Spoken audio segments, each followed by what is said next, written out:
Bismillahirrahmanirrahim. Assalamualaikum warahmatullahi wabarakatuh. Selamat pagi Indonesia, selamat pagi para siswa, selamat datang di kelas pembelajar.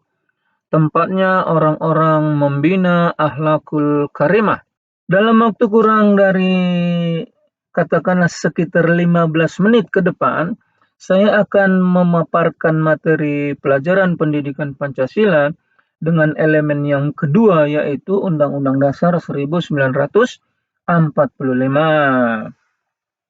Namun sebelum kita mulai, seperti biasanya, marilah kita berdoa agar kita semua dalam lindungan Allah Subhanahu wa Ta'ala, Tuhan yang Maha Esa. Semoga pertemuan kita kali ini mendapat ridho, mendapat manfaat, membawa kebaikan, dan menambah ilmu pengetahuan serta pemahaman. Amin ya Rabbal Alamin. Sebagai pembuka kalimat, seperti biasanya, saya juga tidak lupa untuk memberikan kata-kata bijak atau kata-kata mutiara ya.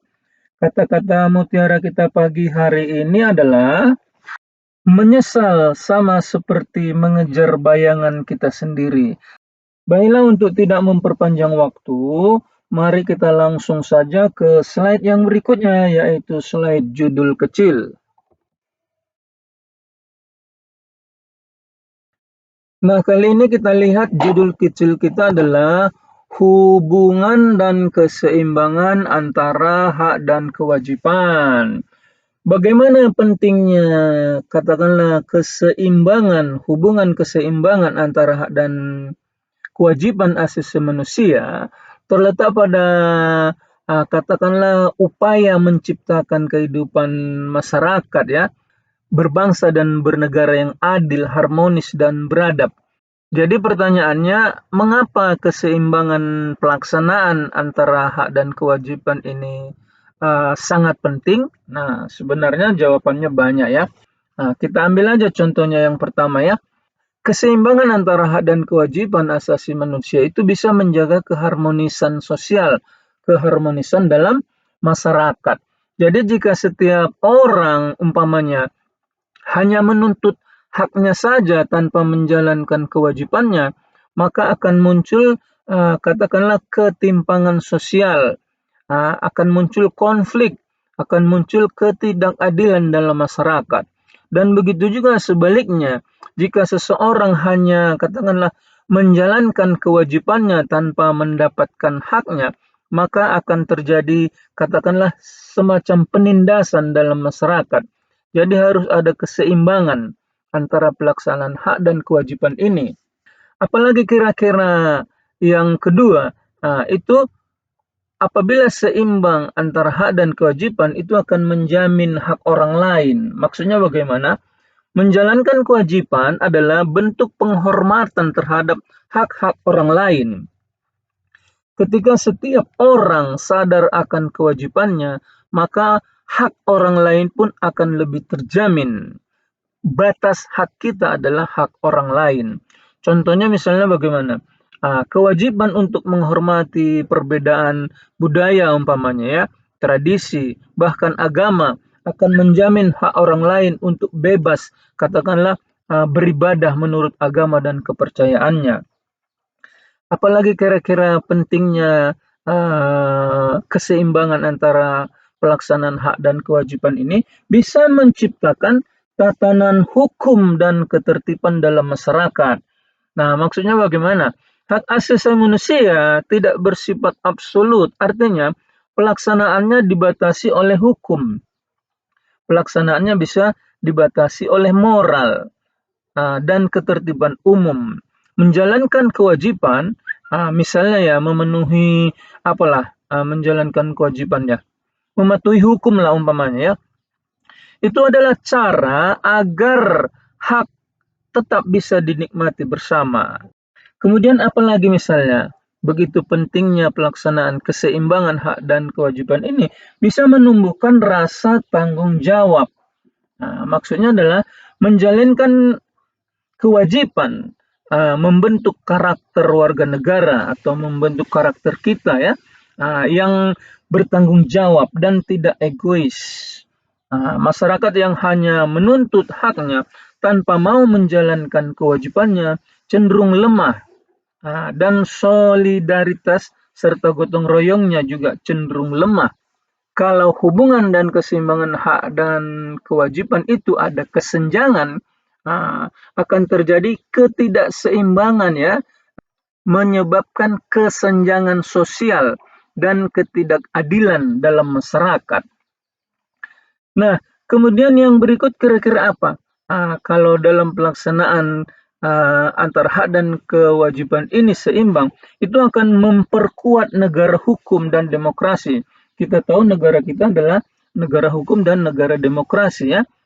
Jadi di dalam negara hukum itu menjamin hak warga negaranya, tetapi juga menuntut partisipasi aktif dalam bentuk kewajiban warga negaranya.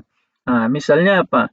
Seperti kita tahu ada kewajiban membayar pajak, ya, umpamanya, ya, menghormati hukum dan lain-lain. Jadi kesimpulannya, hak dan kewajiban asasi manusia adalah dua sisi mata uang yang tidak dapat dipisahkan. Keduanya harus berjalan seimbang agar masyarakat bisa hidup berdampingan secara damai, adil, dan bermartabat. Untuk itu harus ada peran aktif dari warga masyarakat, harus ada peran aktif dari pemerintah atau negara.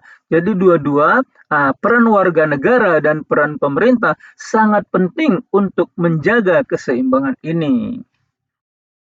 Nah, untuk slide ini saya rasa sudah cukup keterangannya. Sekarang kita langsung saja pada slide yang berikut.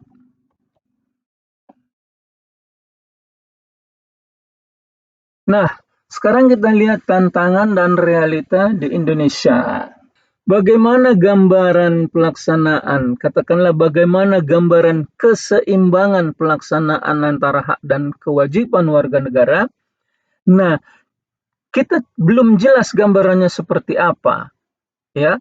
Kalau ditanya misalnya bagaimana gambaran pelaksanaan yang seimbang itu, bagaimana yang baiknya dalam melaksanakan hak dan kewajiban dalam kehidupan sehari-hari? Nah, sering kita dihadapkan kepada pertanyaan pilihan, mana kira-kira yang lebih didahulukan antara menuntut hak atau menjalankan kewajiban terlebih dahulu?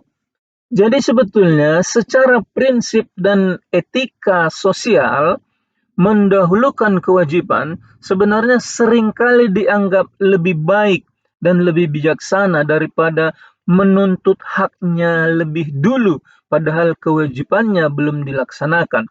Mengapa mendahulukan kewajiban lebih baik? Itu ada beberapa alasan. Misalnya yang pertama, menjadi landasan untuk menuntut hak. Artinya gini, kita memiliki kekuatan moral untuk menuntut hak ketika kita telah melaksanakan kewajiban.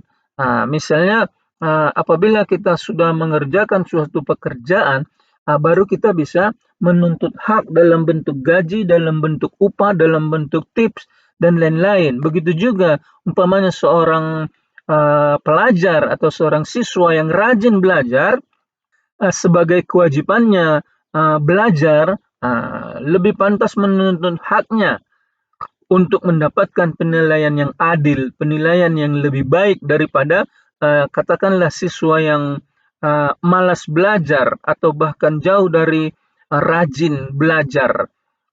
Contohnya dalam bentuk hasil ujian, tentu siswa yang rajin belajar biasanya akan terbukti dari hasil ujiannya atau hasil pelajarannya pada akhir katakanlah akhir semester dalam bentuk nilai-nilai di dalam rapot pendidikannya.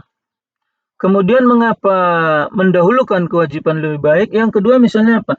Menciptakan kehidupan sosial yang lebih harmonis. Artinya bagaimana?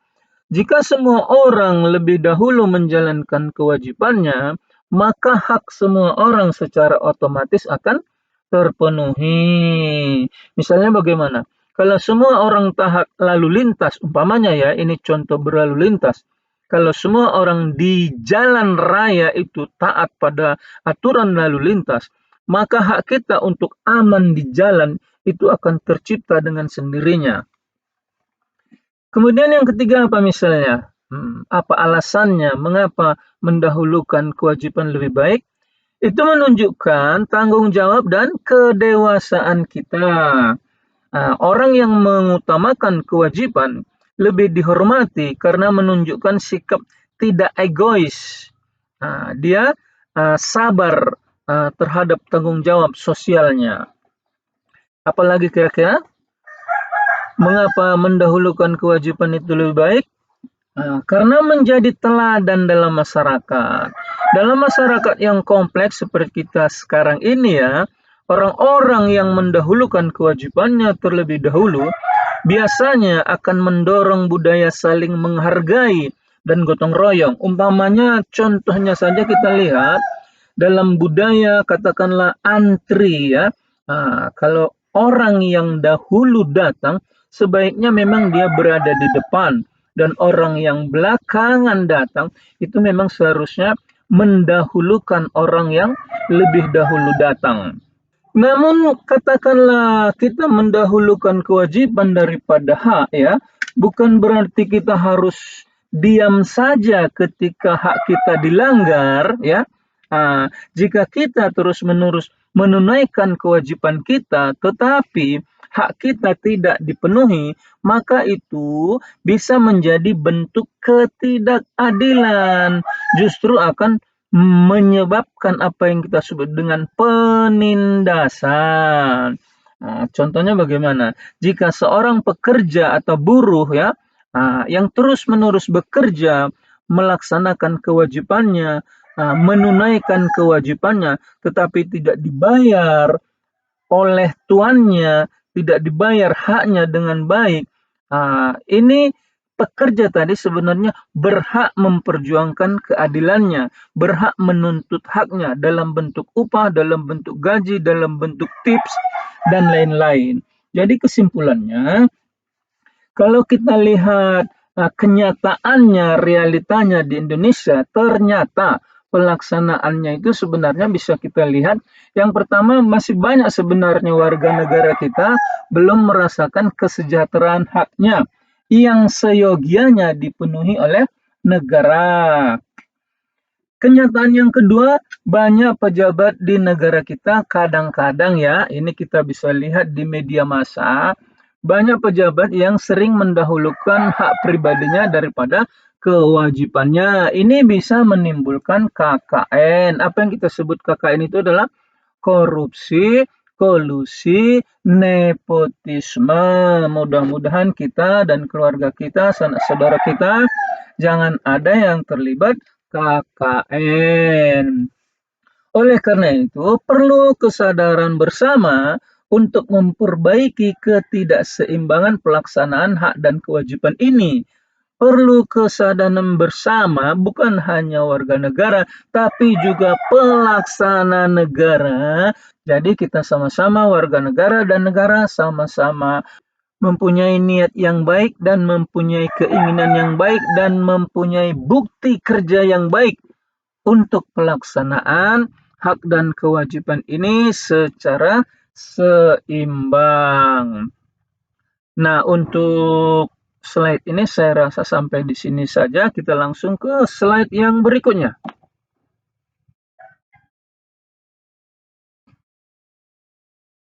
Nah, kita sudah pada kesimpulan ya, pentingnya keseimbangan hak dan kewajiban. Ini sebenarnya tanggung jawab kita semua ya. Sudah semestinya tanggung jawab kita semua sebagai warga negara dan negara juga atau pemerintah. Setelah mengetahui apa-apa saja yang menjadi hak dan kewajibannya, maka kita harus menjalankannya. Antara hak dan kewajiban itu secara bertanggung jawab dan seimbang. Kemudian keseimbangan pelaksanaan antara hak dan kewajiban yang kita sebutkan tadi adalah merupakan kunci terciptanya masyarakat yang aman, adil, dan sejahtera. Sekarang langsung kita pada slide yang berikut. Ya, ternyata kita sudah sampai pada slide penutup ya. Demikianlah pemaparan kami kali ini. Terima kasih atas perhatian dan waktu yang telah diluangkan. Mohon maaf apabila ada kesalahan kata-kata yang berlebihan. dan semoga bermanfaat. Dan akhirul kata bijak seperti biasa ya, berburu ke padang datar dapat rusa si belang kaki. Berguru ke palang ajar bagai bunga kembang tak jadi. Saya tutup dengan salam. Assalamualaikum warahmatullahi wabarakatuh.